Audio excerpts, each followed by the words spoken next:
জামাতের পিআর পদ্ধতির দাবিতে আন্দোলন ও এনসিপির প্রতীক নিয়ে জটিলতা নির্বাচন আয়োজনে কোনো প্রভাব ফেলবে না বলে জানিয়েছেন নির্বাচন কমিশনার আনোয়ারুল ইসলাম সরকার। বান্ডেল থাকলে প্রতি সেনমানিতে টাকা বাঁচবে।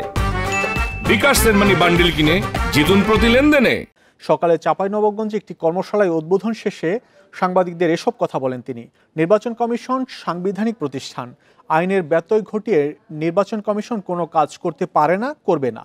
আইনে যেভাবে আছে নির্বাচন কমিশন সেইভাবে নির্বাচনের প্রস্তুতি নিচ্ছে বলে জানান আনোয়ারুল ইসলাম। অতীতে যারা বিতর্কিত ছিলেন তাদের নির্বাচনী দায়িত্ব দেয়া হবে না বলেও জানান তিনি।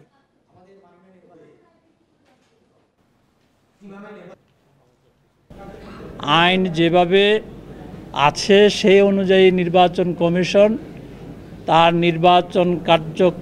নির্বাচনী কার্যক্রমের যে প্রস্তুতি সেটি নিচ্ছে এবং আমরা মনে করি যে ত্রয়োদশ জাতীয় নির্বাচন অনুষ্ঠানের জন্য নির্বাচন কমিশন সদা প্রস্তুত।